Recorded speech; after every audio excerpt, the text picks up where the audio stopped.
Hello, everybody, and welcome back to the Show Me Show podcast for episode 38. Today is a big show. We got our rundown for week 10. We got a recap.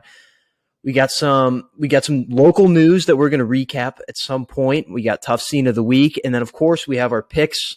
Last week we didn't do so good. This week we're looking to do better. And let's get into it. I guess we can start off with something that's pretty big before we get into our rundown that we start off with.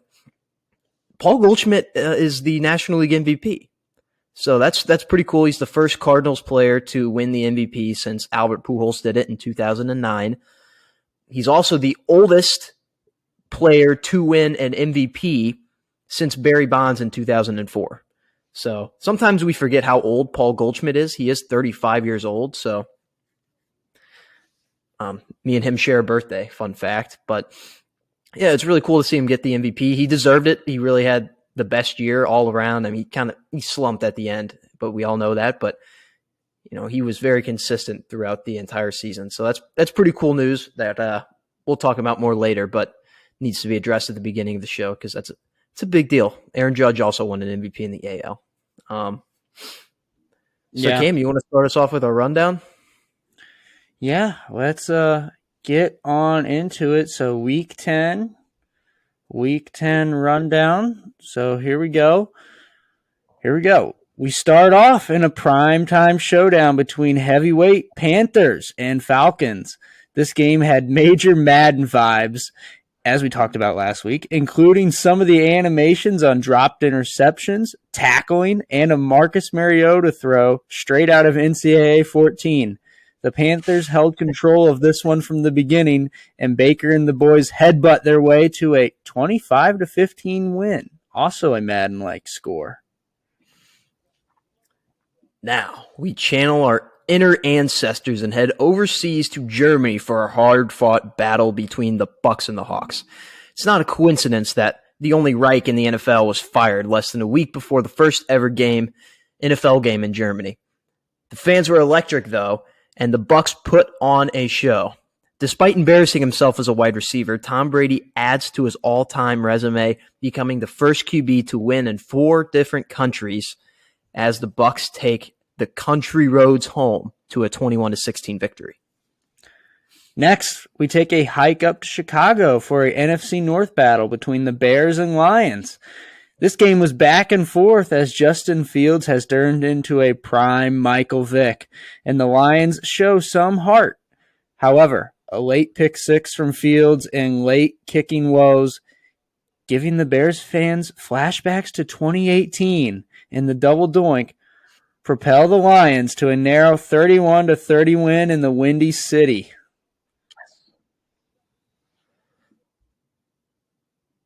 Next, Will Smith welcomes us to Miami, where the Dolphins take on the Brownies. Tua once again goes nuclear, and the Miami ground attack was too much, as the Browns' only hope this season now is down to a creepy weirdo. The Dolphins win a whopping 39-17, as Mike McDaniel and the Dolphins are high and on top of the world, moving to first place in the AFC East. Dolphins? Huh?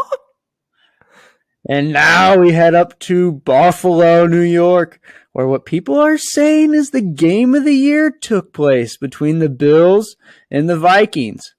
Kirko Chains came out of the gate scoring an early touchdown, but after that, it was all Josh Allen and the Bills. Or was it? After a 27-3 run by the Bills, the Vikings came roaring back with the help from Justin Jefferson and the GOAT fullback C.J. Ham. Kirk Thuggins leads a drive down to the goal line with an incredible catch from Jefferson, and the Bills come up with a 4th down stop, though, on the goal line to virtually end the game. So we thought. Down to their last breath, the Vikings recover a drop snap in the end zone by Josh Allen. Eric Kendricks pounced on it, and the Vikings took the lead. Bills kick a field goal, though, on their ensuing drive to send it to overtime, as this game was just absolute chaos. And in overtime, we got a Vikings field goal And then Josh Allen, interception in the end zone. And the Vikings get their signature win that they were looking for to maybe drop the fraud asterisk by their name, 33-30, and put the NFC on notice. After that absolute masterclass of a game, we'll continue the greatness by moving to Kansas City, where the absolute brilliance of Patrick Mahomes was on display. The Chiefs got out to a huge first-half lead behind 3 touchdowns and 300 yards from Kermit himself, and that's all it took as the Jaguars look towards next year. The Chiefs win this one, 27-17. Lawrence looked okay, though. Next, we head to the Steel City, where the Steelers took on the Saints in the return of T.J. Watt. And that was all it took to revive the Steelers as they got back to their winning ways, along with some pigeons, as Deontay Johnson and the Pittsburgh defense went to work. Andy Dalton remains to be the face of sadness, as he somehow remains the starter for the Saints week after week and loss after loss, and throws 2 picks in this one without Minkah Fitzpatrick even on the field.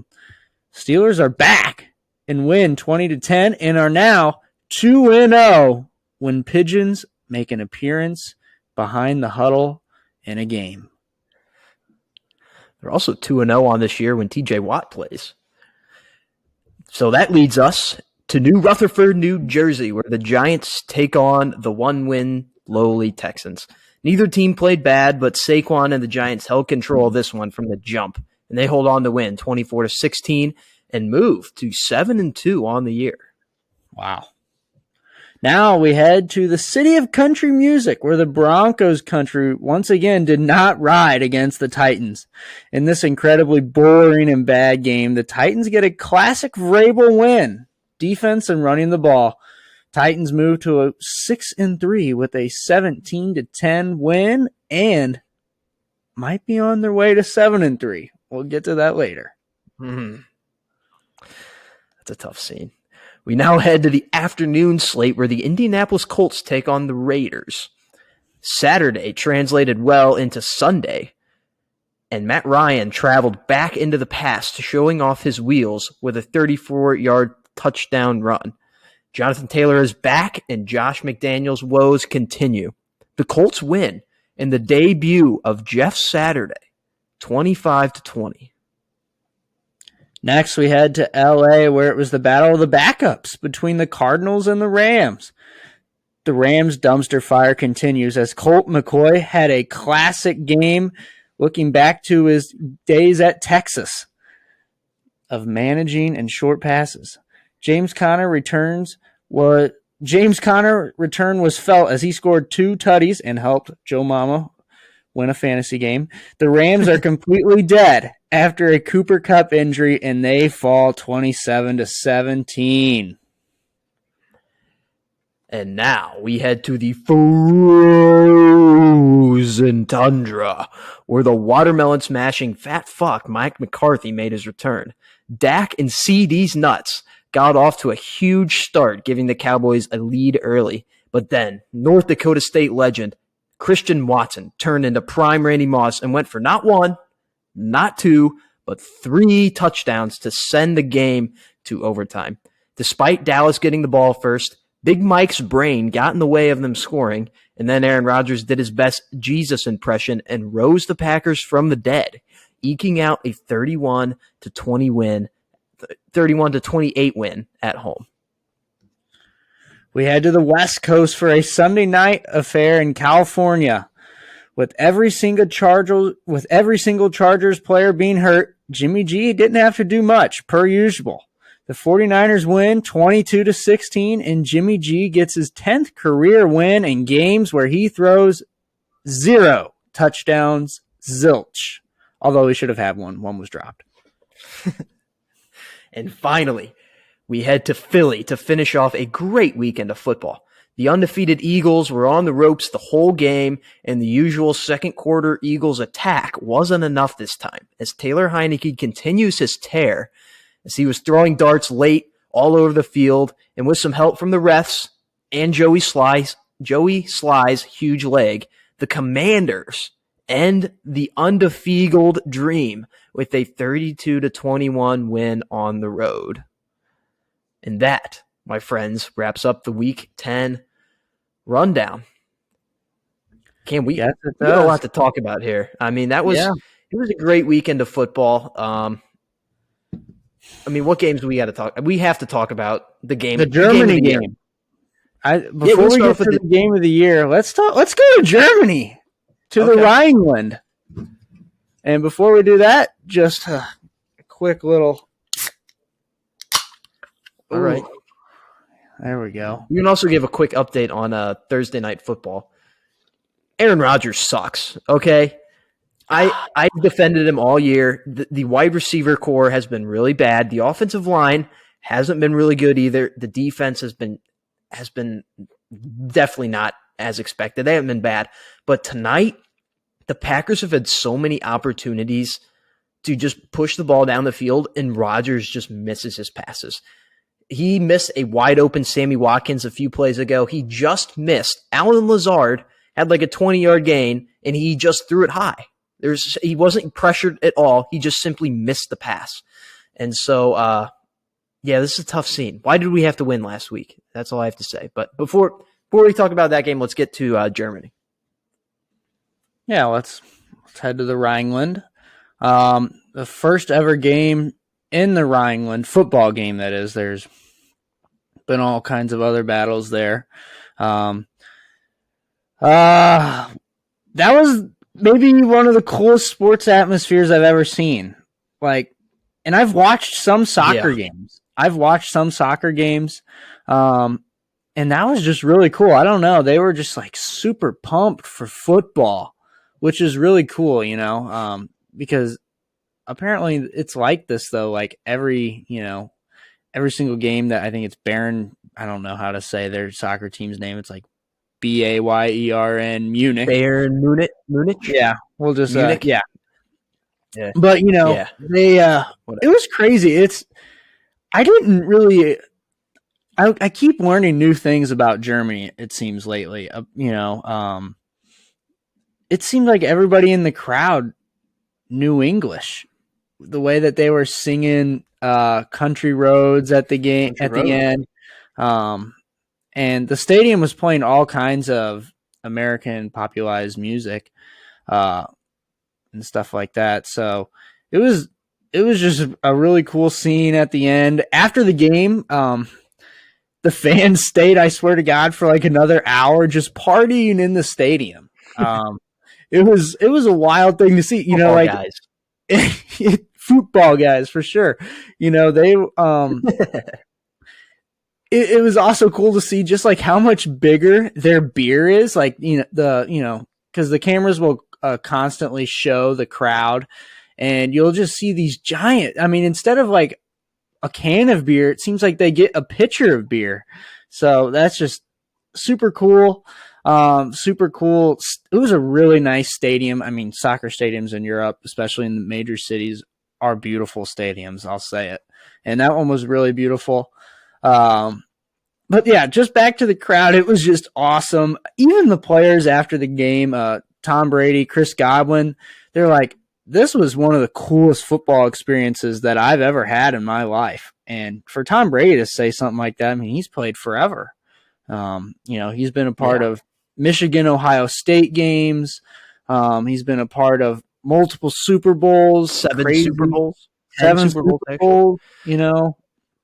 He's done it all in terms of football, and he said that was one of the coolest atmospheres he's ever been a part of. And it looked like it, like I said, it looked like it on TV. I mean, they were doing the post-game show, and the crowd looked like the crowd for when the game was about to start.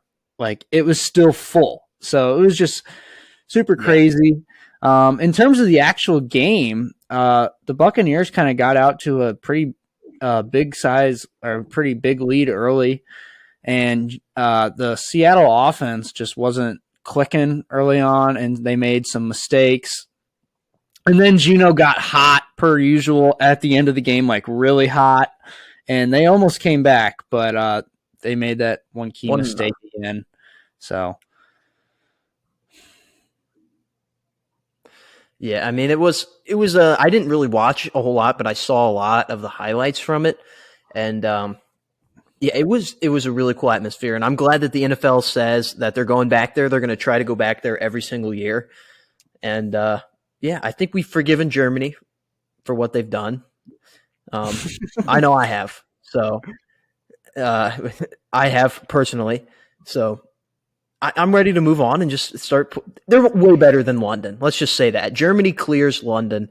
London games are kind of boring. They've become redundant. Like bad teams. Usually the Jaguars play there. That's the joke, but it's actually true. Packers And well, they've only played there once, and I was just said that because they're actually, a bad team. That killed their season. Let's just say, yeah, it did. God, Lazard. I think the Germany game was just a really unique experience, even for me as a viewer. I couldn't sleep Sunday morning, so I was up early watching it.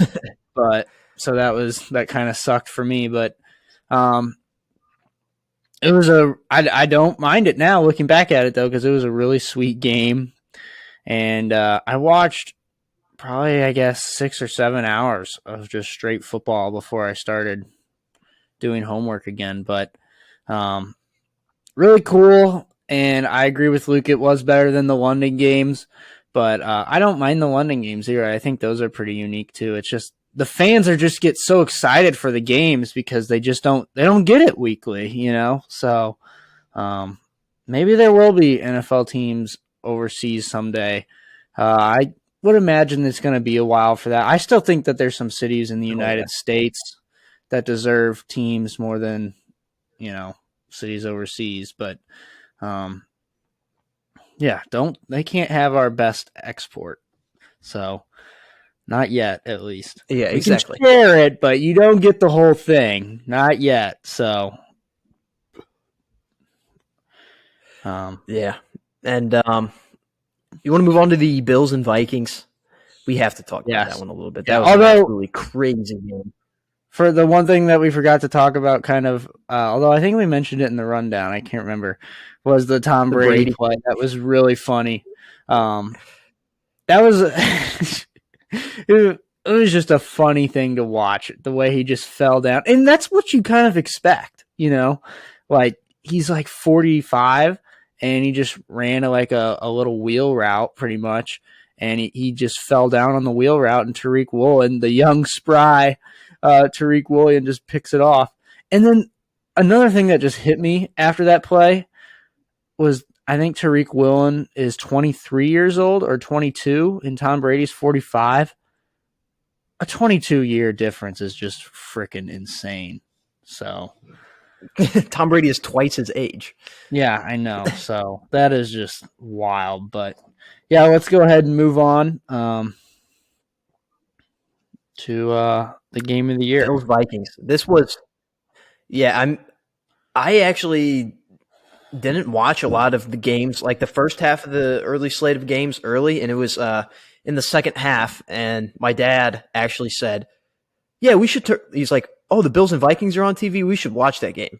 And I was like, well, I mean, the Bills are kind of winning in a blowout, but boy, am I glad that we turned that on, because that was some great football. I mean, it was wild. I literally, when we mentioned it, almost everything in the rundown, we don't have to talk about like the game a whole lot, but just the absolute craziness of the Bills having two literally the inch line, not the goal line, but the 1 inch line. They stopped the Kirk Cousins and the Vikings twice from that location. And 41 seconds left, Vikings have no timeouts. We're all thinking like, oh, okay, this game's, all Josh Allen has to do is run one play up the middle, take a knee, and then the game's over. Turns out, what exactly the only way for the Vikings to win that game that happened. And this is, I mean, I think what we should be talking about this game is what this means for the Vikings, because I said it last week. I picked them to lose 2 weeks ago to the Commanders of all teams. I thought that they were kind of frauds. I thought they were kind of fraudulent. They weren't, they had a really easy schedule, really easy division. They weren't really playing anybody. You go into Buffalo, you beat the Bills. and they got the Cowboys this week, who's another good team. They're looking like they could be a serious contender for the Super Bowl. And they might be my pick right now if it started, or if the playoffs started right now, because I'm not a huge fan of the Eagles.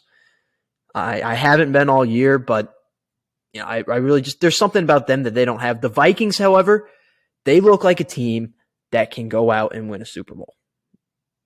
And I'm not saying it's going to happen because a lot has to go your way for that to happen.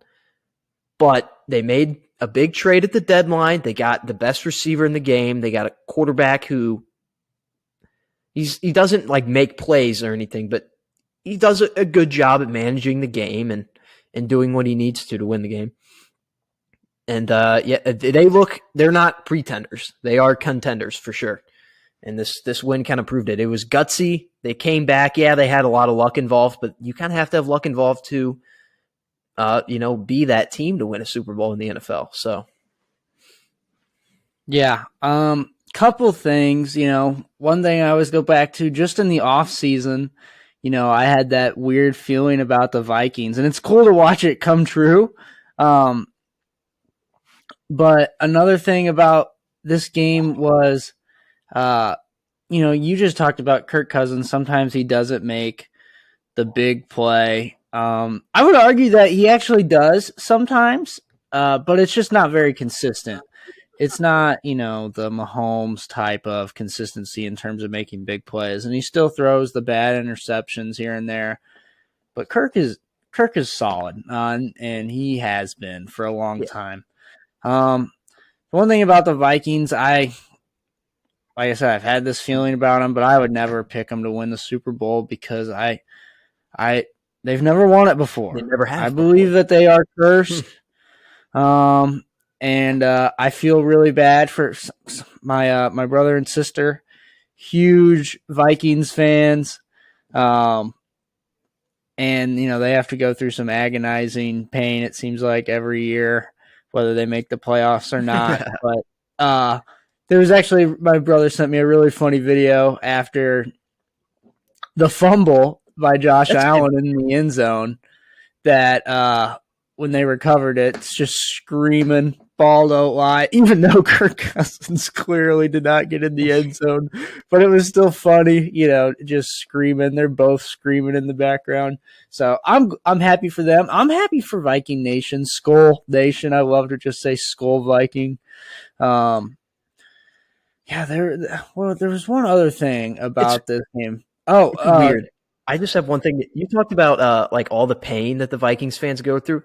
Every team in the NFC North goes through a different type of pain, but it happens every year. Like the Packers, they always lose in the playoffs. That's heartbreak. Like they always have a really good team, lose in the playoffs.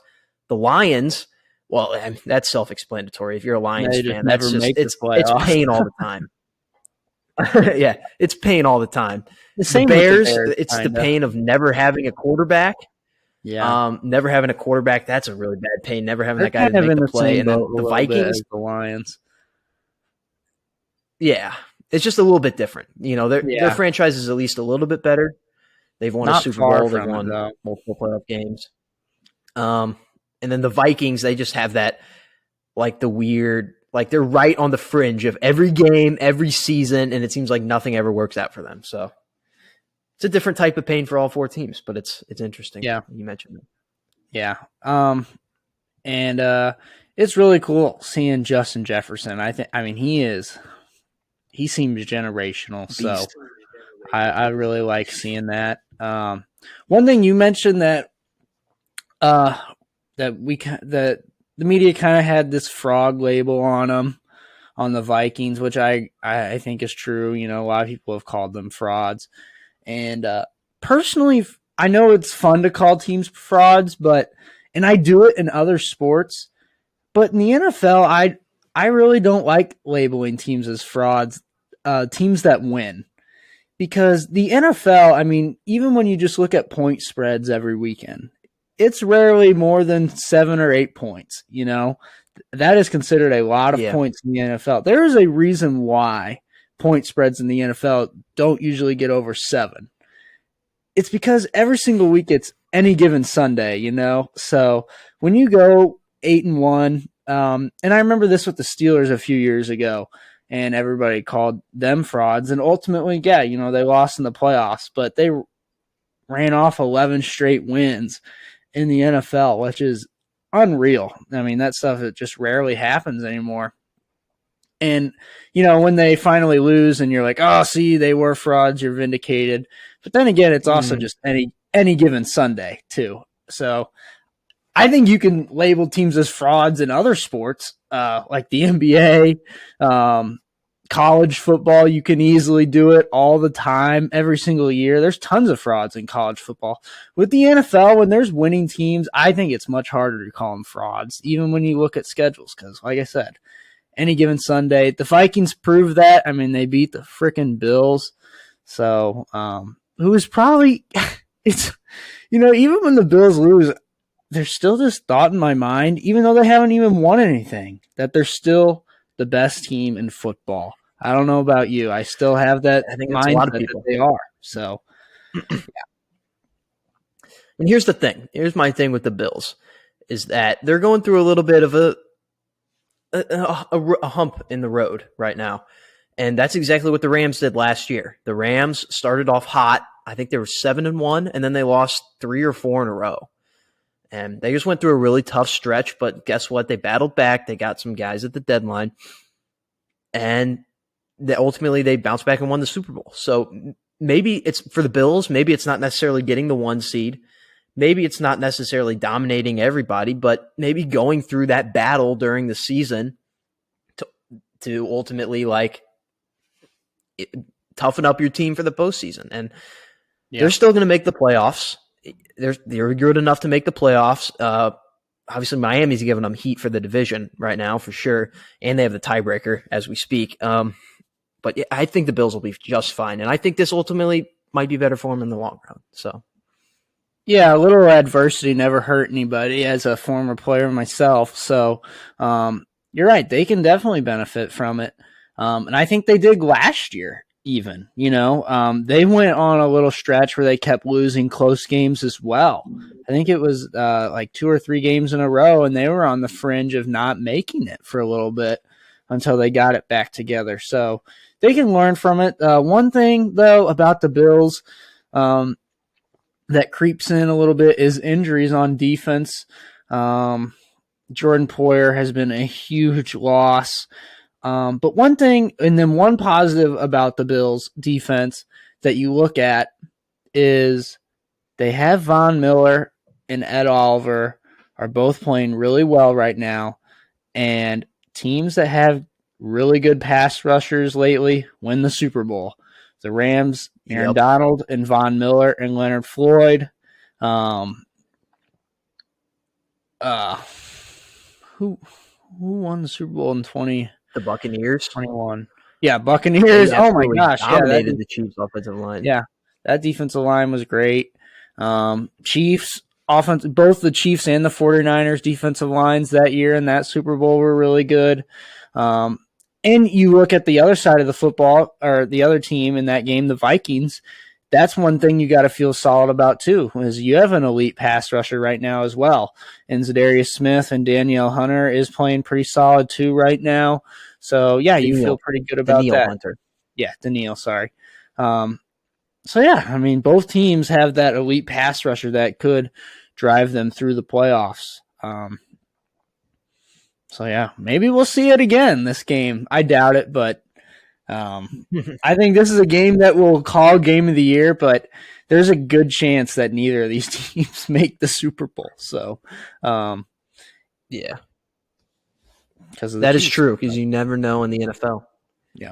And the Chiefs. So there's not much I want to talk about. Plus, we took a long time to recap those games, but respectively, they deserved it. I think just one quick note on the Colts and Raiders. That was a really weird game, but it was a really fun one. I think the Colts, I think they're a little bit re-energized with Jeff Saturday. He put in Matt Ryan again. Jonathan Taylor had his longest run of the year. He's back. He led all fantasy scores this week, thank God. And yeah, that's a weird. And the Raiders are just dead. That's kind of funny. Derek Carr sucks. Yeah. My extra tidbits are that Dallas Packers game was really awesome. And Mike McCarthy I managed the game weird at the end, like usual. actually didn't get the chance to watch the end of that game. I feel bad for you. I then. watched it the was beginning. A great ending. I had to go to work though, so I watched the very beginning, and then I was kind of like, okay, CeeDee Lamb's going off. He's on my fantasy team, so that's good. Packers are losing, which is what I was rooting for at that time. I'm like, yes, Packers are losing, right? And then I'm at work and I check my phone and I see the Packers win in overtime, and I'm like, oh, you've got to be joking me. Now I'm pulled back into the season, and now they just lost on Thursday Night Football. They seem to let me down every week, no matter what I'm rooting for. So this is weird, but yeah. I mean, if we would have lost that game, we'd be sitting at 3-8 right now, looking great for Bryce Young. And let me tell you, Aaron Rodgers looks really bad right now. So Bryce Young is not completely out of the picture. So if we lost that game, we are looking really good in the sweepstakes for him. But unfortunately, it's not. This is how the cookie crumbles. You're a very mid team, and that's where you get stuck. Yeah, I wouldn't say Aaron Rodgers looked horrible. He actually had some really cool touchdown passes, but you're right. He didn't play his best game. He was missing guys in the second half, which I think was the big thing for you just now. That's what I saw.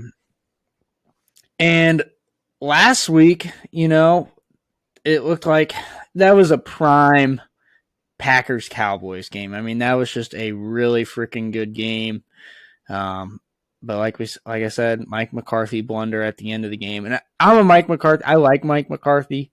So I actually kind of was rooting for the Cowboys in that one, just for Mike McCarthy. And, I support Luke's Bryce Young scavenge.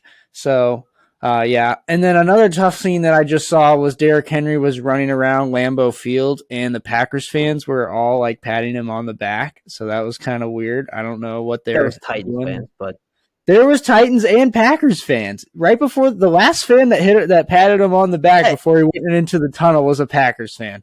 If I'm there and I get a chance to high five Derrick Henry, I don't care what team I'm rooting for. I'm high fiving him. So I mean, especially when my team sucks and I don't really care anymore. That's what I'm going to do. So, yeah, I mean that wraps up the important notes. The Commanders game on Monday night where they beat the Eagles was a fun one. Taylor Heineke is a fun quarterback. And I'll talk a little bit more about this in the picks, but Carson Wentz is supposed to come back this week from injury. Nope. And he is. He's going to be healthy. He's going to be listed. He's not on the injury report anymore, right? He's healthy. He's back on the active roster. However, if he gets the starting position over Taylor Heineke, FedEx might crumble. We should arrest. Yeah, no, yeah. I mean, this is a crime against humanity. It's at Houston. You put in oh my God, this team though, they feel like a team with Taylor Heineke. They have an identity. With Carson Wentz, I look at that team and I'm like, this team sucks. With Taylor Heineke, I'm like, this team's frisky. They could be fun. They could sneak into the playoffs. Carson Wentz just gives off terrible vibes. He's like, you remember last week when I talked about sad coaches with Frank Reich and Matt Rule? Like they give off bad vibes. That's what Carson Wentz is. He is that bad coach that gives off bad vibes. He does not need to be playing when you have Taylor Heineke. If Taylor Heineke was playing bad, then yeah, maybe you go back to Carson Wentz. But that's not the case. And I ultimately don't think that they will play Carson Wentz just to say that I think Heineke will get the job, but it would be a tragedy if they bench Heineke. Yeah, Ron Rivera can't. He knows better than to do that. I think he knows better. Yeah, I think. Emotional game for him. His mom just passed away, and they just upset the undefeated Eagles. So, rip to Ron Rivera's mother, and great win for the Commanders. That was a really fun Monday night game. It was a fun game. Yeah. So we were waiting for a nice Monday night game. So, yeah. Yeah. That's pretty much it. So I guess you want to look great. Yeah. That's true. Didn't even really utilize Waddle or Hill this week either. He just kind of threw to other receivers. Tua is just him. He's just him. They have one Two guy and on named is getting rewarded right now. Shearfield, I think, or Sheffield, Trent something like that. Sherfield.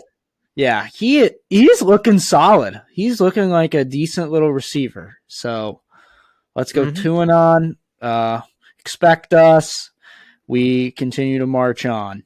So, so what's next, Luke? What are we moving to next here? Before we get to our picks, you want to do tough scene of the week here? Kind of break up Sounds the NFL good. a little bit. All right. Sounds you want to good. start us off, or you want me to start off? I have Sure, quite a I'll few. start.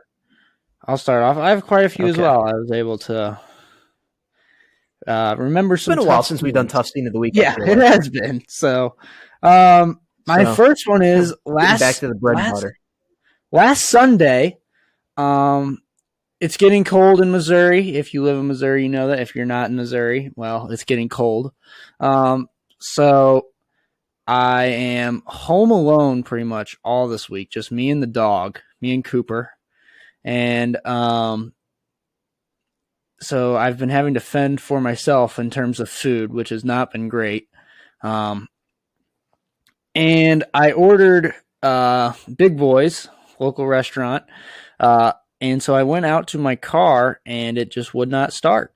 And my car battery died last Sunday. So I was like panicking a little bit that I wouldn't be able to get my food and that I wouldn't be able to get to school the next morning. I called my dad, told him that my car battery died. Luckily, he came to the rescue the following morning. But my mom's car was still here, so I just was able to go pick up my Big Boys, and I drove her vehicle to school the next day. But, you know, had to get a new car battery, $230 down the drain. But it was like a 5 or 6 year old car battery, so it was time for a new one. It was like all eroded and stuff, so it's time for a new one. But yeah, that was a little scary.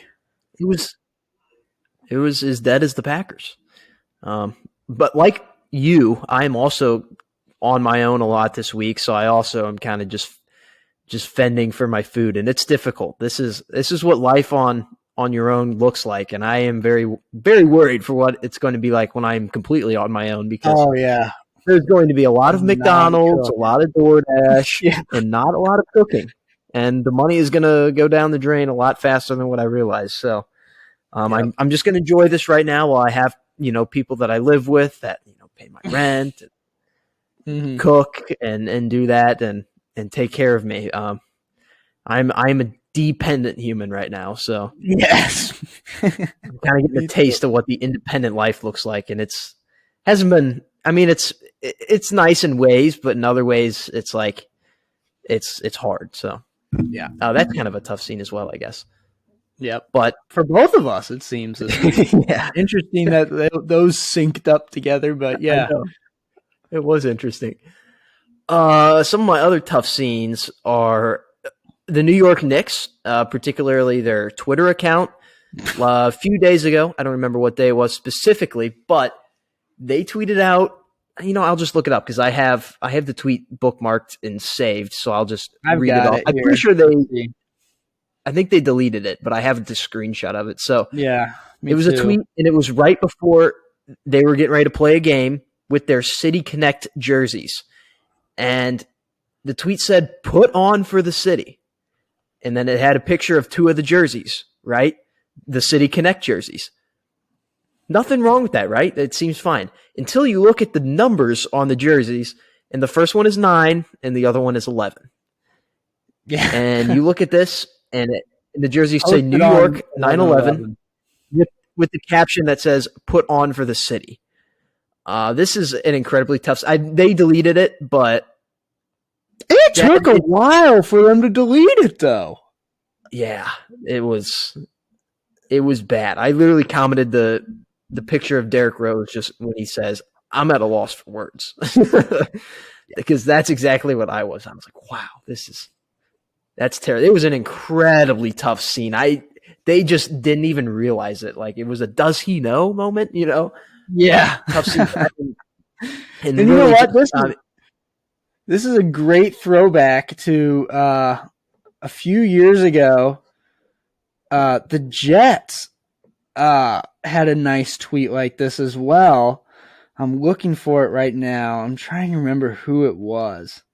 But anyway, they just tweeted 9-11. So I think it was whoever was number 9 for the Jets at the time to Robbie Anderson for a touchdown.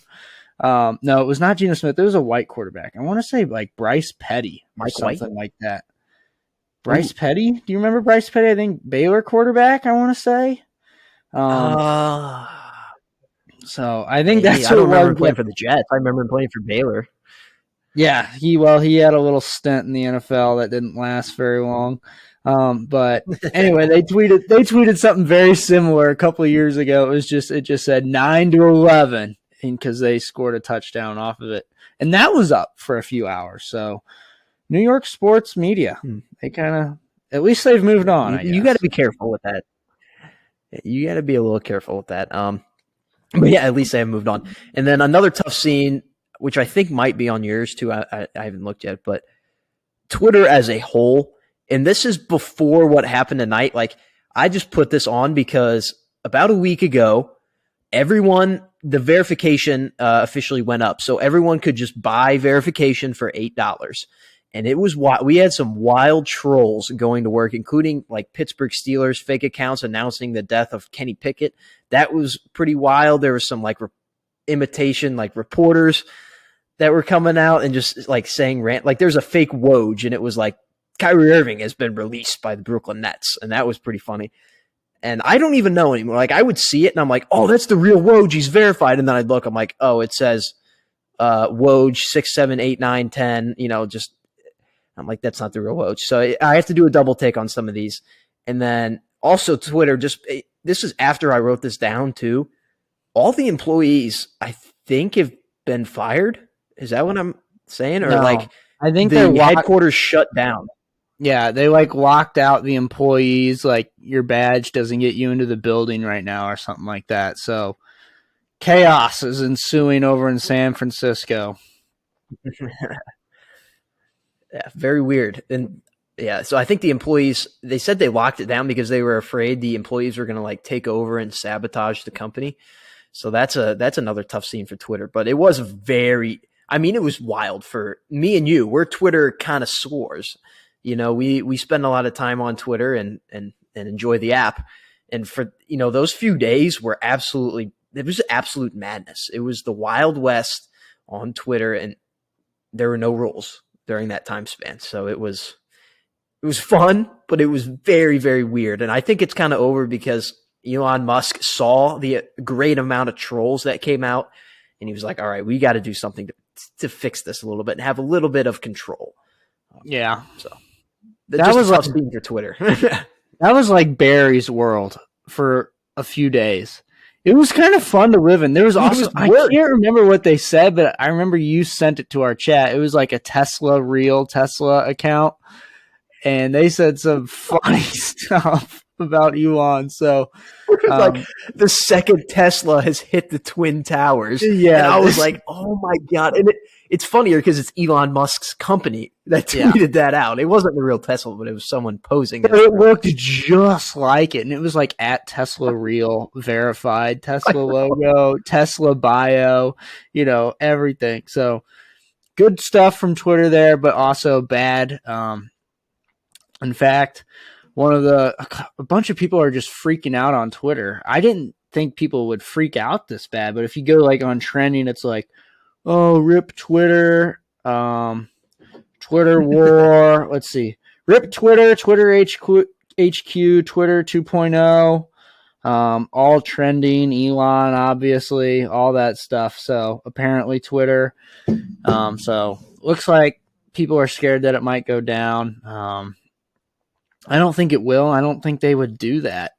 This is kind of like an internal thing, like at Twitter. So we'll see, though. Yeah. My next tough scene was that this Sunday, the Bills were hosting the Cleveland Browns at home, and we were looking at an expected 6 feet, count them, 72 inches of snow in Buffalo, and blizzard, the all NFL. the NFL took the Blizzard game of the year away from us this upcoming Sunday, and they moved that game to Detroit. So that kind of sucked because there were some funny tweets going around that were just like putting it in perspective. Nick Chubb's height, 5'11", running back for the Browns. Devin Singletary, 5'7" for the Bills. And it just said 6 feet of snow, like on the screen. So like hypothetically, they would just be under the snow, which is a funny visual, but obviously they would have the field somewhat cleared off, but still funny. But I'm also really upset that they're taking this away from us. Kurt Warner, super happy that they're taking this game away from us and moving it to a dome.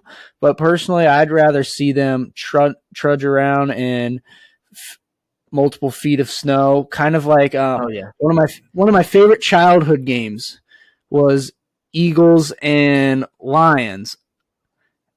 Eagles Lions. It was Sean McCoy running over the Detroit Lions defense and Calvin Johnson just having a full head of snow in his face mask. Just a beautiful sight to see. And just the other night there was a Maction game just last night actually. Yeah. 2 Maction games, I think. Yeah. I think there was 3 actually, but Central Michigan, Western Michigan battle for the something cannon, which is just a cannon that they take back and forth between the schools if you win. Just blizzarding outside. And I was like, this is going to be awesome on NFL Sunday with the Bills.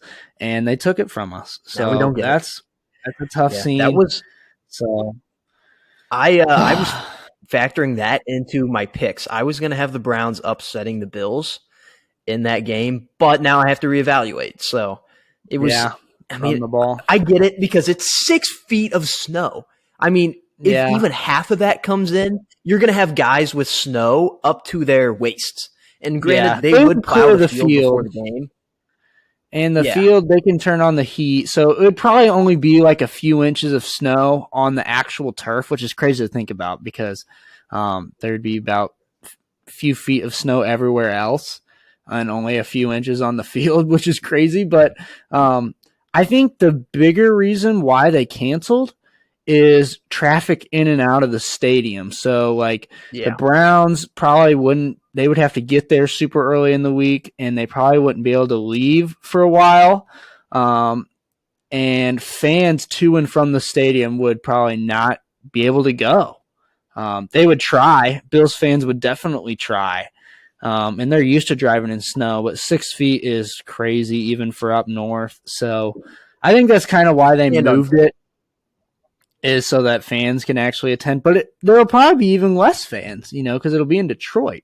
Although this is Detroit's chance to see a winning football team. So maybe they'll show out for this game. We'll see. But, yeah. So it is also kind of adds like a funny, unique element that this is just a weird game. It's not a home game Detroit, for either of them. It's close to Buffalo. Why was that the location? It's really close to Buffalo. Oh, okay. I guess you're right. For Cleveland, now that we don't really think about that, but yeah, it's close for Cleveland. That's true. They do play each other. So the Bills are going to be playing in Detroit for 2 straight weeks. That's kind of a fun stat. Yeah, they'll probably just stay there. Bills Mafia just have a week in Detroit. Bills Mafia visits Detroit. It's like a movie. All right, do you have another tough scene? Yeah, I have 2 more. I'll just make them quick. I forgot my check account password, which is like a college website that helps you with homework, checking answers, finding answers. Basically, right? Yeah, well, kind of like on steroids a little bit, but so yeah, that's not good. And their customer service is like the worst in the world, so I have no idea what's going to happen there. And then my other one was crypto goes down hard. So Sam Bankman-Fried, I think he's the CEO of FTX, or maybe he owns it completely. He lost $32 billion of FTX's money. So, and they don't really know where it's at really. So, crypto took a huge slam. I mean, there's tons of pro athletes involved with crypto, like Tom Brady, I think like Yeah. Von Miller, shit like that. So tough Kate scene for them. Cunningham. Yeah, he took like his whole. I can't remember if it was his He took signing his bonus. entire salary in it. Yeah, Yeah, his so signing bonus, not salary, just really which is tough millions scene. of dollars. But also, I feel bad for like regular workers who work with FTX because Oh that's their yeah, job. But I really don't feel all that bad for people who invested in crypto. Like that shit's yeah. a Come on. scam. It doesn't even, it does. Well, What I is mean, if crypto? you did, Nobody understands it. here's the thing: So if you invested in crypto like 5 years ago, then I'm gonna. you're Hey, up. you're a genius then because you did it before everyone else found out. You did your own research and you said, "Hey, this is a way for me to make money." Right? If you did it 5 years ago, I respect you. You're kind of a genius at that point. But if you have done it within the last 2 years, you're just it's your own fault if you lost this money because everyone started talking about it and you're like, "Oh, I'm going to join," without doing any research, without doing it's your own fault. So I just want to put that out there because I think that there actually are some people out there that found out about it a while ago and have just been profiting off it for years now. And the last few years, they really haven't touched it because everyone else has been finding out about it. So, but yeah, I mean, and obviously another tough scene for Tom Brady. You know, he got divorced and then now he loses like $600 million. It was, I think. Yeah, but 2-0 So since he's been divorced. So I know, I think he's back. So but still, I mean, you lose that much money, man. It's hard to come back from. That's a well, lot of money. he'll just keep playing. So True. we'll see. He has the ability. TB12. He does. All right. And then I have two more tough scenes. This next one I'll go pretty quick, but a tough scene is the Republican Party. Earlier this week, Donald Trump announced his campaign for the 2024 presidency.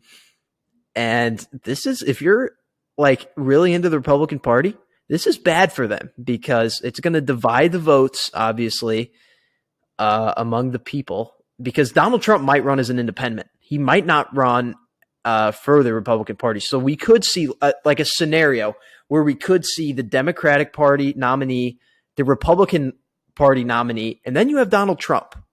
So it could be a really weird situation, but he has a huge following. And I'm excited for the campaign trail because I know that we're going to get a great deal of memes from it. So I obviously think if he wins, it would be terrible for the country, but I'm excited for the campaign trail. So that's what I'll say with that. But tough scene for the Republican Party and really Republicans as a whole.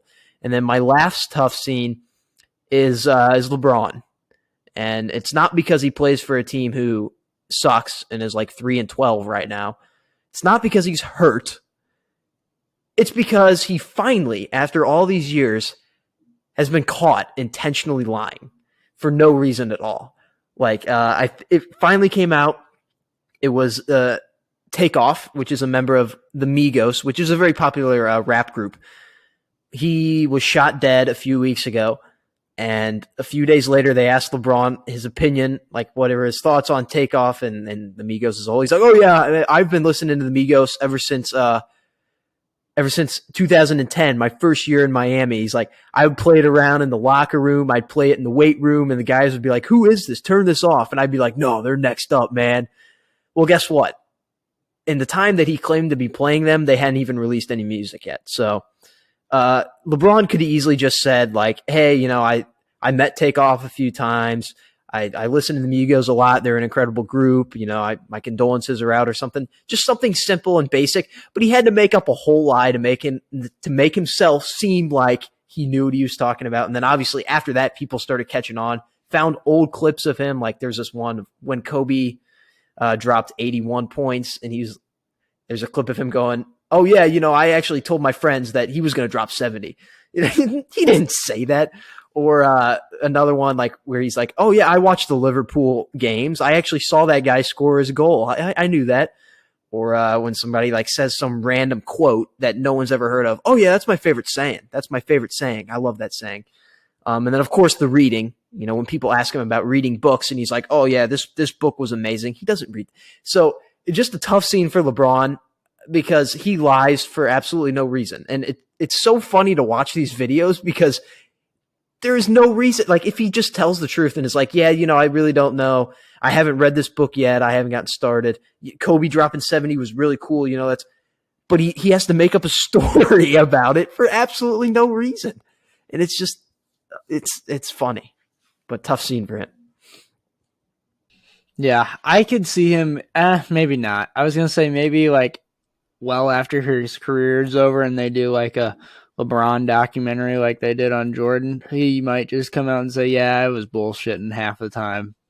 That would be funny 20 years from now. And then people would love him again. But yeah. So yeah, that was tough scene. Week 11 picks. Week 11 picks. Hold on. So into our week 11 picks. Don't you dare. All right.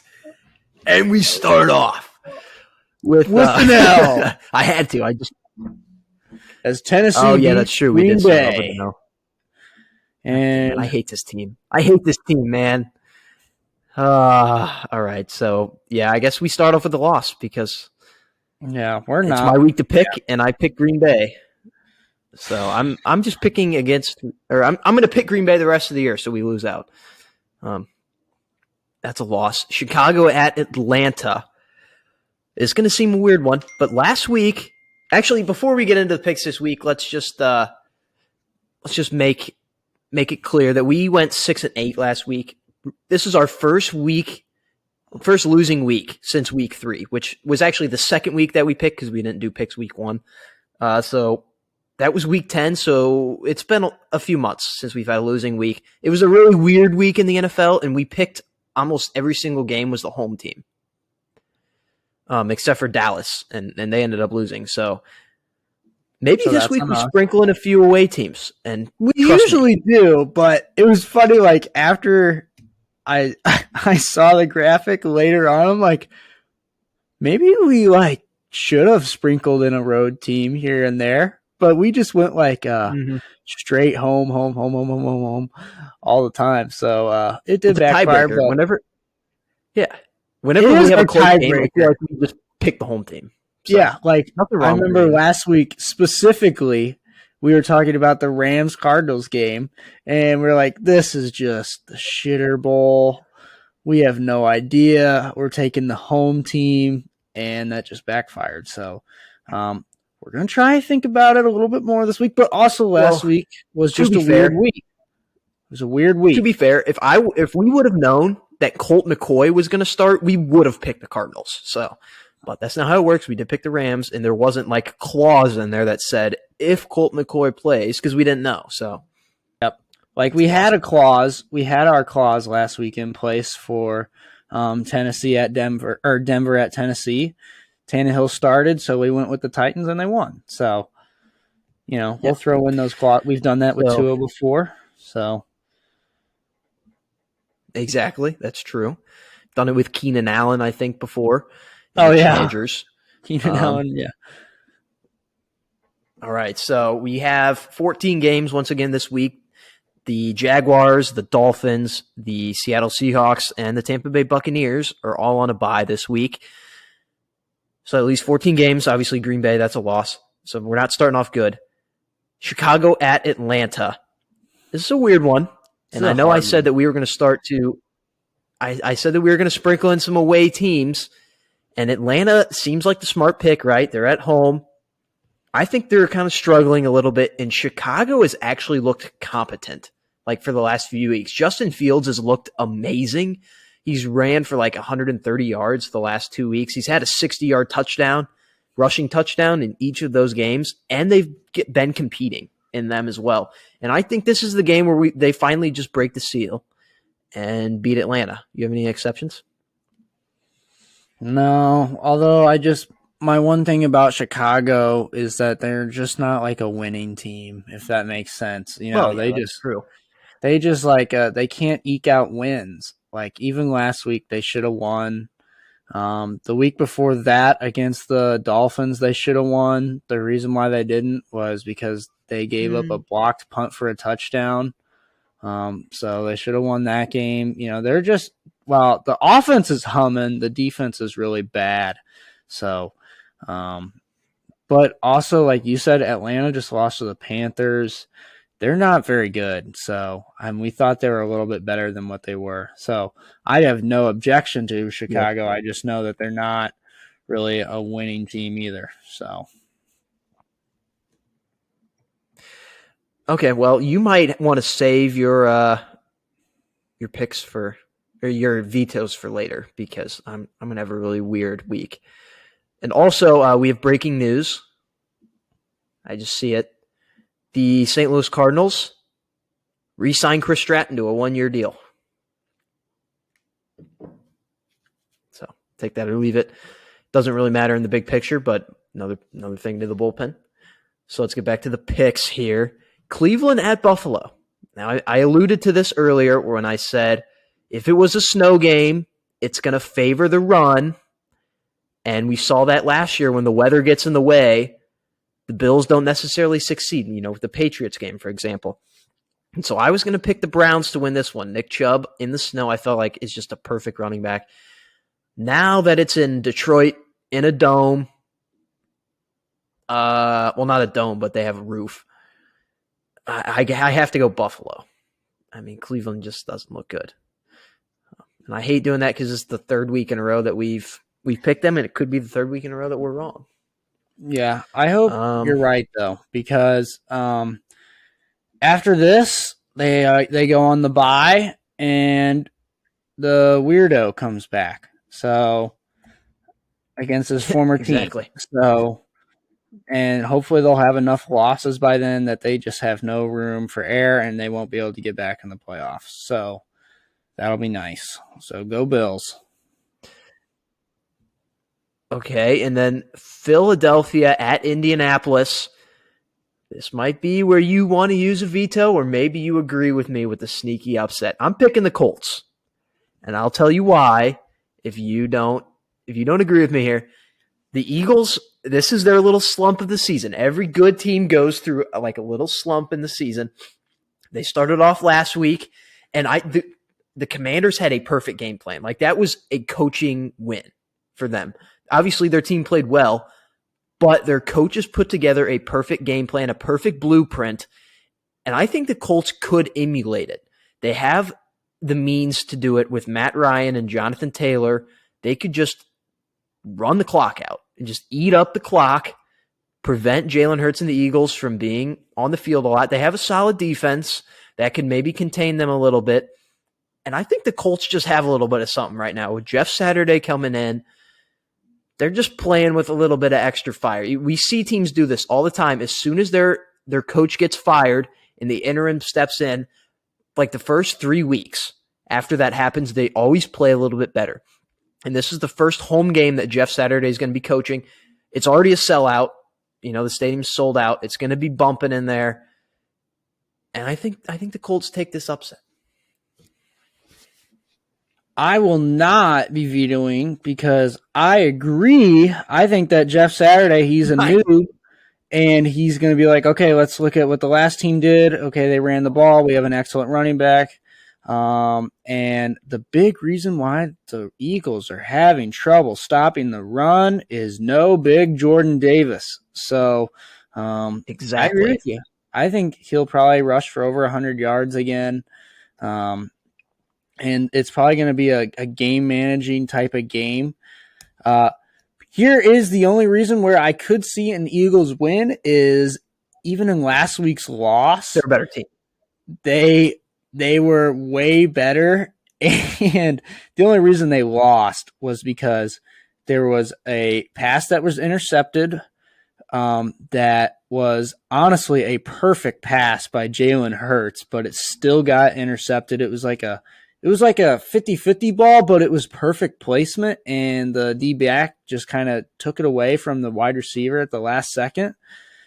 And then we also have the Quez Watkins fumble. Jalen Hurts hits him deep, huge play. Quez Watkins fumbles, and then the Commanders, take control again. and the Commanders they forced a couple other just like weird turnovers and plays, and also an anomaly type of game with Joey Sly just drilling 55 Yeah, bombs, so that was weird. so my one thing is that like even in the loss last week, the Eagles offense actually They looked didn't play better bad. than usual in terms of like second half play. So But that's what I'm saying is that they're not a bad team. They were just out coached, maybe. And I think maybe if the Colts, they look at that blueprint and they just follow it, they have the tools to do it. They have a perfect path to victory. And that's why I'm picking them. yeah, and then also the Eagles kind of got screwed with that face mask fumble. Forgot to talk about that during the our discussion. So like I said, they had some really funky plays that happened to them, and they probably should. I wouldn't even say that. I mean, they had a really good game plan. The Commanders, but we're looking at 3 turnovers here that we just rattled off that very easily We're could not have anomalies. happened. And Jalen Hurts still played Exactly. really freaking good. So yeah, but I won't challenge it. I actually like it. I think it's a fun pick. So, and I like fun I picks. do too. All right. And then this next one, I really have no clue. The Jets at the Patriots. You know what? I do have a clue. And it's because it's at New England. And yeah, you're already typing it out. It's at New England and Bill Belichick. Belichick just owns the Jets. So I'm not going to overthink this one. It's the Patriots. Now we have the Rams and the Saints. This might be the most interesting game on the schedule. And what I'm talking about is not interesting to watch. It's actually probably the least interesting to watch out of all the games. But interesting in the way that they're kind of in the exact same spot. Like they both had playoff aspirations going into this year. Neither one has a first-round pick. And they are both super disappointing and just really bad teams. So they're kind of the same team if you really think about it. And they both have their generational wide receiver out for the foreseeable future. Both of them. Another thing that they have in common. And I'm just going to go with the Saints. And for that tiebreaker factor is that it's in the Dome in New Orleans. It's the home team. And I think the Rams are just completely dead too. Like they're dead. They were dead before they lost Cooper Kupp, and now that he's out, they have no chance. And New Orleans still has some gutsy wins here and there, even though for some reason Andy Dalton plays. It just doesn't make sense to me. But they have some gutsy wins. I could see them winning this one. Now Detroit at New York and the Giants. Detroit has had a good few weeks here. They're due for regression. It's at the Giants. Oh, and another thing, Saquon is going to eat up the Detroit defense. So this is the Giants. This is the G-men. They're a better team. I'm not going to overthink this one. Carolina at Baltimore. This is an easy one as well. I'm not going to overthink it. This is Baltimore. Although I do think this will be a close game. Like the spread is minus 13 for Baltimore. I think Carolina will cover that. I think it'll be close, but Baltimore is a better team. They'll win the game. Washington at Houston. Wow, 13. And I'm going to put it. This is a clause game. This is a clause game. If Taylor Heineke plays, it's the Commanders. If it's Carson Wentz, it's the Texans. And I don't want to do that. I do not want to pick the Texans because they suck. But so does Carson Wentz. So, yeah, I agree with that pick. And I'll say this. If the Commanders start Carson Wentz, even after that big emotional win last week, Ron Rivera is going to lose some souls in the locker room. So, yeah. The teammates love Taylor Heineke. You saw that on the plane ride back. He cannot do that.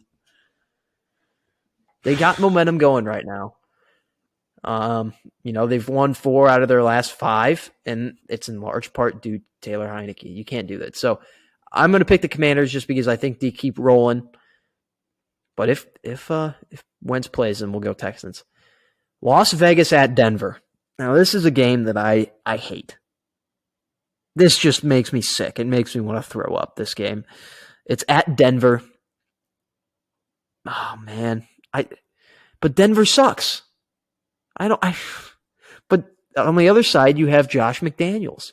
Cam, I'm deferring this one to you. What do you pick? Okay. I defer my pick. If you were actually going to take the Raiders, I was going to veto it. I'm taking the Broncos. But since you're just deferring it, right. I'm just straight up taking the Broncos. Did you see how bad they played last week? Russell Wilson sucks.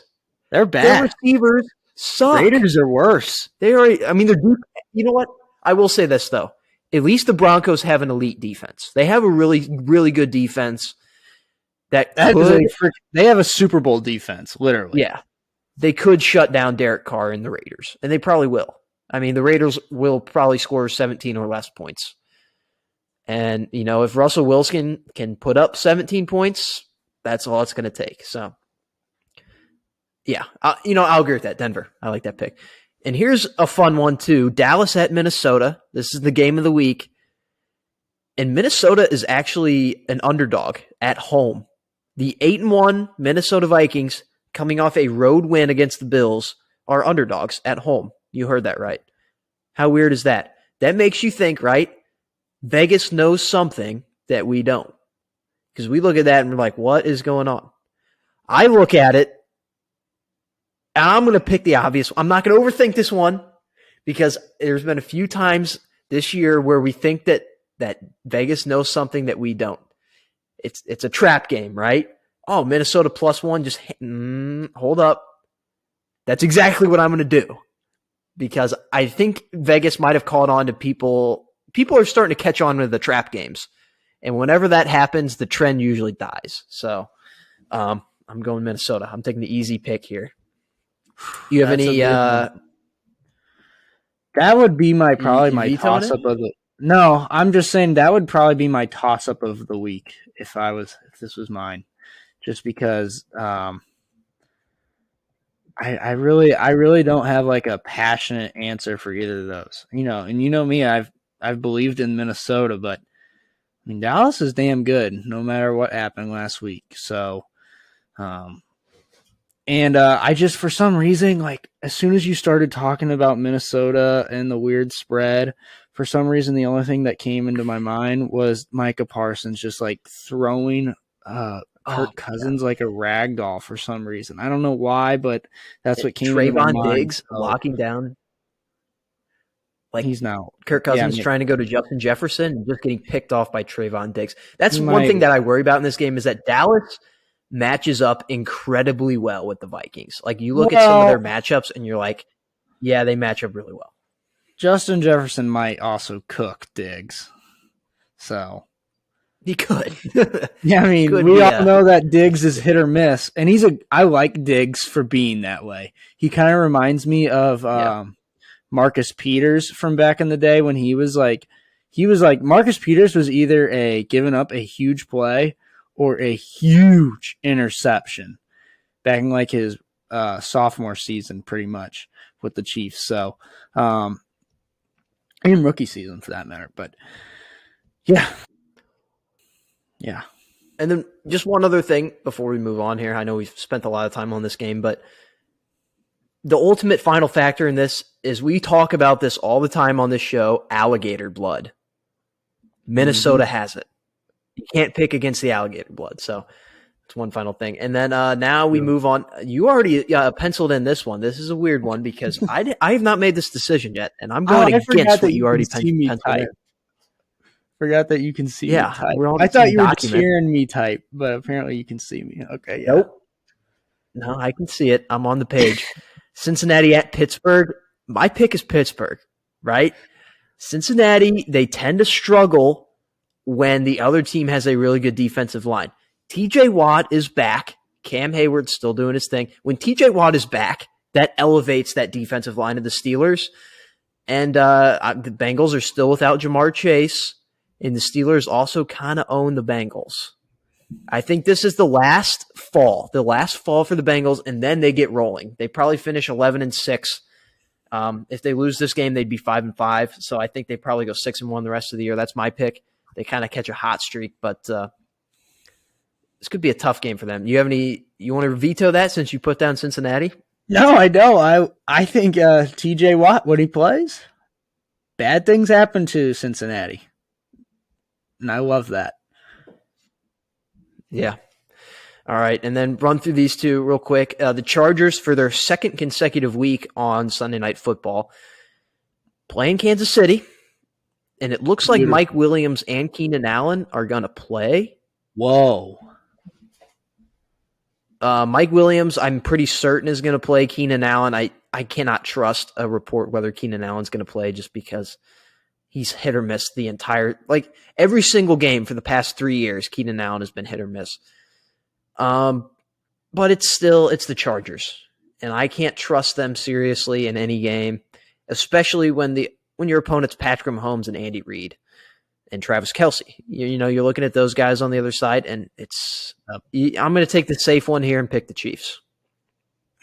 I was gonna, if you were gonna take the Chargers, I was gonna veto with the Chiefs, just because. All right. Even though the Chargers are at home on Sunday Night Football, it is Mahomes, baby. So yeah, Mahomes also Sunday Night Football, love it. Also, flashback to the first Thursday Night Football of the year, I want to say. Yep, beautiful close game, beautiful color matchup, and a great game. The Justin Herbert has that dog in him as he took another loss that game, but just a beautiful jersey matchup, and we get to see that again. So I love that, and I like that pick. It will be fun. It will be fun for sure. And it's going to be a close game too. I will say that game has close game vibes on it. And then finally, to cap off the week, we have San Francisco playing Arizona in Mexico City on Monday Night Football. I mean, wow. Because Arizona had a big win last week, but San Francisco is obviously the better team. And it's neutral site. Cam, I'll defer this to you again. I think I want to just take the fighting Jimmy G's, but there's a part of me that's also like, Cliff Kingsbury's like, guys, I'm fighting for my job. Please fight for me. And I don't know. So I really don't know either. My gut says San Francisco, who I took last week as well. So, and they paid off last week. So you fine with San Francisco? Yeah, I'll take them. Right. I think they're the better team, so it's never a bad pick. All right, so that wraps up. I'll read off who we have real quick.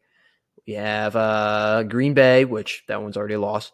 Chicago, Buffalo, Indianapolis, the Patriots, Saints, Giants, Ravens, the Commanders if Heineke plays, Broncos, Vikings, Steelers, Chiefs, and the Fighting Jimmy G's. And then I guess that'll send us to the end of the show here. We have a little bit of talk. Me and Cam decided to have a new segment. It was Cam's idea. So he's kind of going to give you an example. He's going to explain it here and then give you an example of what it'll look like. We'll probably do it next week on the show. And it could involve maybe the listeners getting involved. So on our Twitter, you could help us decide maybe and give us some stuff. But go ahead, Cam. Take us away. And before we get to our new segment, I just want to give a quick shout out to, if you're still listening, to some of the local sports athletes and teams in the area. Quick rundown here. Quarterback Liam Hughes, awesome career at Union High School. I hope he continues his football career and finds a place to play in college. He's taken multiple visits, talked to multiple teams, so I hope he gets to do that. Borgia soccer team playing in the Final Four tomorrow, I think at 10 a.m. So congrats to the Borgia soccer team.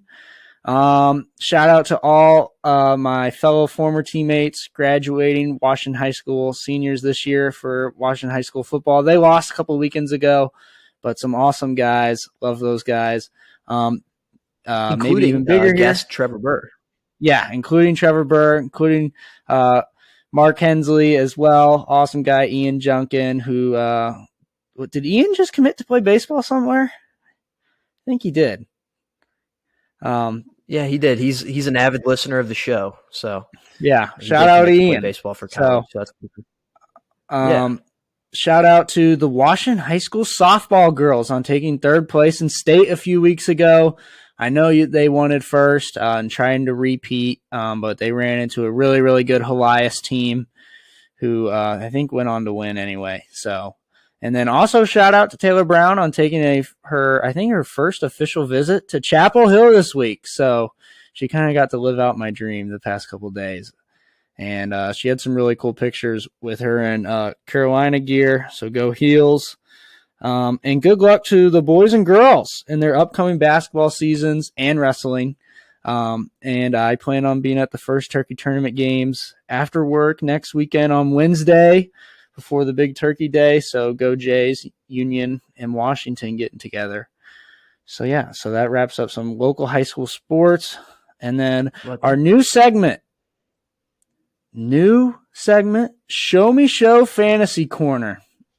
And so the Show Me Show Fantasy Corner, we're going to, it's like an open, it's kind of like FAQs, but it kind of varies. So it can be actual fantasy football questions. We'll try our best to answer those.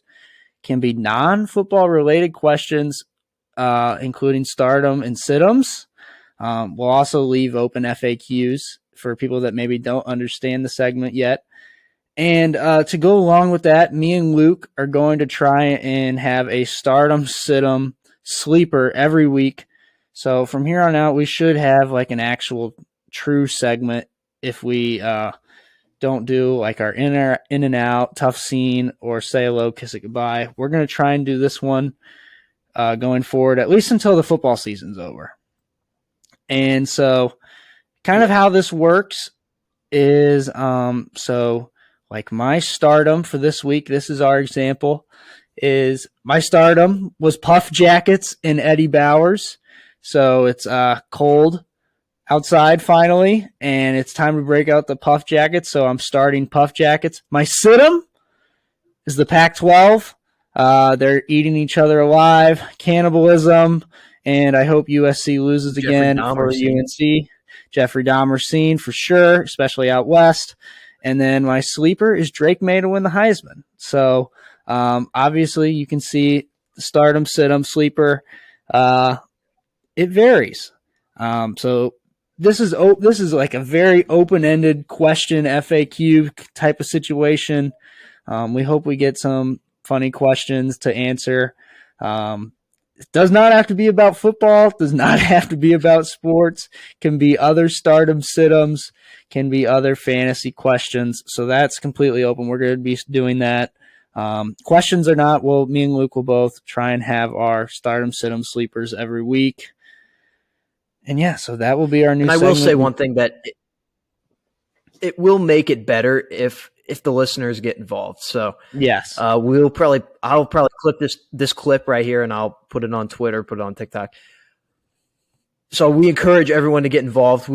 It'll probably, the primary source will be Twitter. We'll have it tweeted out like a graphic at some point throughout the week. We'll put the graphic on Instagram as well. So yeah, we'll just post the graphic on Instagram, and you can comment your questions on Instagram as well. So that works too. Yeah. So if you want, you can comment on YouTube too, but the graphics will be on Instagram on YouTube as well.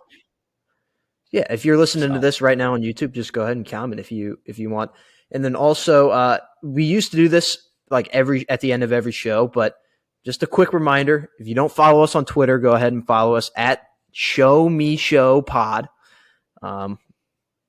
We have about 46 followers, so I mean, go ahead and follow us if you don't already, and that's where we will be posting all of that. So encourage everyone to get involved with that.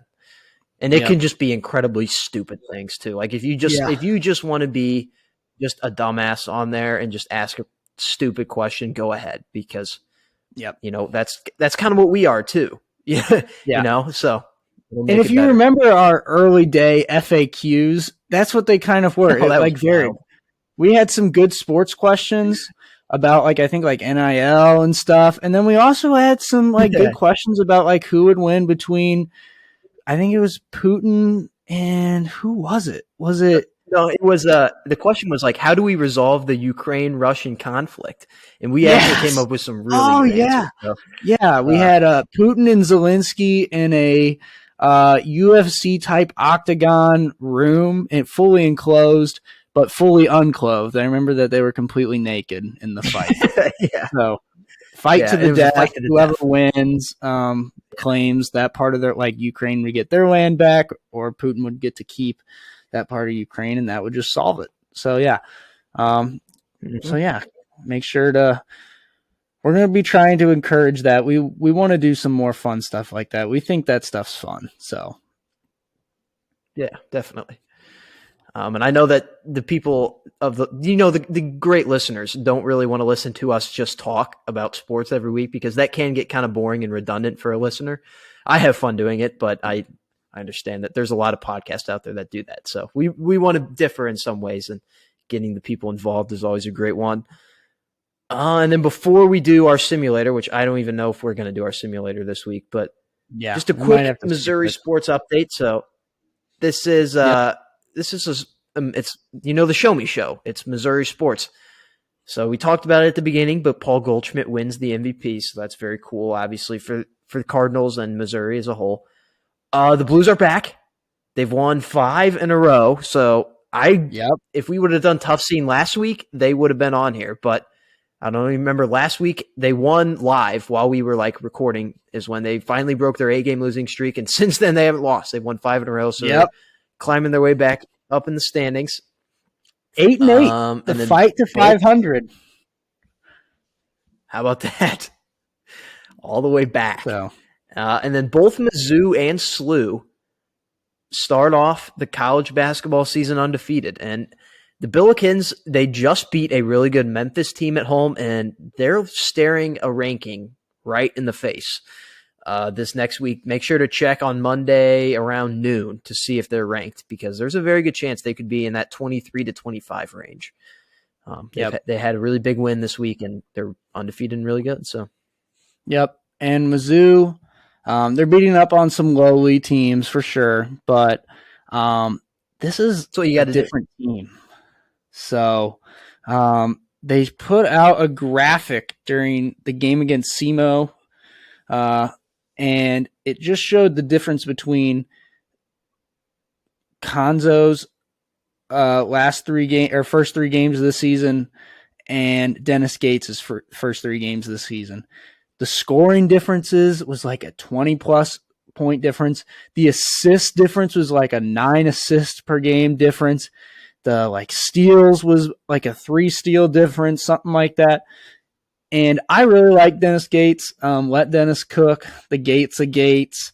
And I said a while ago, he's just a basketball nerd. And I kind of found this out. Like, if you follow Dennis Gates on Twitter, when he became Mizzou's coach, he's clearly a culture guy. And it seems like he's trying to, he took a page out of the Drinkwitz playbook. Whenever he got a new coach, on the staff or a new player signing, he would just post a picture of himself with his fist pumping. And that's when you knew it was kind of like his bat signal for when a new recruit came in. And so I liked that. But he also just posts random videos of drills that they do in basketball practice. And he just goes super into depth about them. Like, okay, this guy is a hoop nerd. And this is going to be a good thing for Mizzou, because we finally, not only do we have a guy who cares about the culture and stuff like that, but we have a guy that knows a little bit about X's and O's. And he is the guys playing really hard right now. And like I said, just a basketball nerd. He loves basketball. So, and he's really and that's where appreciating the Mizzou support so far. And that's where I think maybe it differs from Konzo Martin, because, Konzo was a really great guy. Trust me. Wonderful human being. And he's a great teacher and great just person to be around and person to learn from. But where I thought he was lacking a little bit was maybe in the culture slightly and on the basketball court. Like, maybe he wasn't doing everything possible to win the games. Whereas Dennis Gates, on the other hand, I feel like he's just like, I don't care what happens. I'm just going to play my best lineup every time. I'm gonna put this team in the best chance to win. And he's doing really good recruiting. And he, like you said, he is a basketball nerd. So I'm excited to see what the future of his career at Mizzou is. Yeah, and so you kind of mentioned recruiting, and Dennis's first big get was Aiden Shaw, clearly.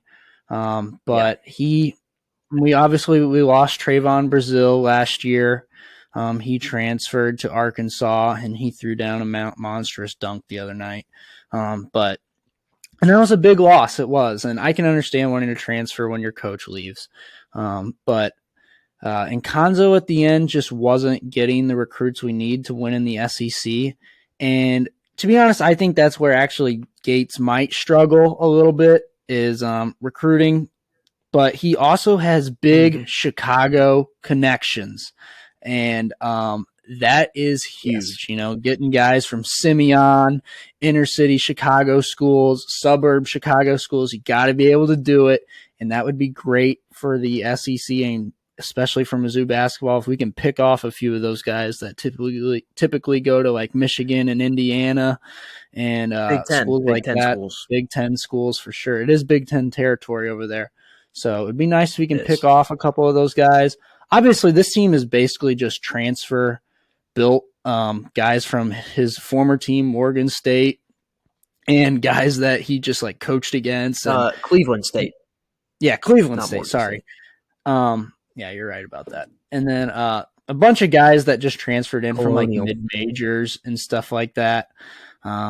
Nothing great. But he got Aiden Shaw to stay committed, and we still have Kobe Brown. So, and we got Isaiah Mosley, who has not really played much, and I think him and Dennis aren't really getting along right now. But I think it'll smooth out, and if not, then it's whatever because they're playing all right so far. So yeah, Mizzou basketball talk. Yeah. They've got big games coming up sooner rather than later. So we'll see, but I like Dennis a lot right now. Sure, I do too. And before we wrap up the show, we do have the XFL draft was this week. So obviously the St. Louis Battlehawks were in it. And part of the draft, our QB is A.J. McCarron. So former Alabama quarterback. He was actually the quarterback when the kick six happened. Obviously, if you're a college football fan, you know what that is. He was the quarterback at Alabama during that. He backed up Andy Dalton for a long time, and he actually started a few games for the Cincinnati Bengals in the NFL. Now he's going to be playing in St. Louis. So kind of a fun, recognizable name. And obviously the rest of the draft happened. There wasn't a lot that the St. Louis Battlehawks got that I recognized. The only one that I really recognized was Brian Hill, former Falcons backup running back. That was the only name I recognized. And then one of the other teams, I think it was Seattle, they drafted Martavis Bryant. So that's kind of a fun name if you remember the NFL from like 5-6 years ago. Steelers player. He was really good, and then he just kind of fell off. So now he's in the XFL. So that's kind of a sleeper for XFL MVP, in my opinion. Yep, I know him very well. So, in fact, he was honestly one of my favorite players for a while because when Antonio Brown got drilled by Vontaze Burfict in that playoff game, and really has never been the same person since, but that's neither here nor there. Yeah. And we had to play the Denver Broncos the following week in Denver, and I was like, man, we really just have nobody out there right now. Martavis Bryant had a hell of a game that night, and him and Big Ben almost beat the Broncos, who went on to win the Super Bowl. So, sadly, Martavis Bryant was playing in an age where you can't smoke weed, and he kind of got the Josh Gordon treatment. He couldn't stay off the weed, and that kind of ended his NFL career. So that sucks, but I can't remember if he's a Viper or if he's a Seattle Sea Dragon. I can't remember which team he plays for. It's one of those two. So, good luck to him. Yeah, very cool of course, and good luck to the Battlehawks as well. And that's going to wrap up this show. We're going to skip the simulator this week because we we've gone a little bit over time, and obviously we've done it the last 3 weeks, and not a lot has changed, especially in the NFC. It's really the exact same. But the only things that have changed, obviously, the Chiefs took over as the 1 seed. Dolphins leapfrogged the Bills for first place. So I might do a simulator on my own and then just post the results on the Twitter account. But I don't know. No simulator live this week anyway. That's going to wrap up the show. Thank you all for tuning in. Hope you all enjoyed it. And we will see you next week, probably for a little bit earlier of a show, if I had to imagine, because usually we record these on Thursday night, and next Thursday is Thanksgiving. So I'm thinking maybe a Wednesday Tuesday recording. Night? Tuesday or Wednesday? We'll talk about that after Tuesday or Wednesday. Yeah, exactly. So we will just, like I said, follow the Twitter again for updates. We'll be a little bit earlier. And everyone have a great weekend.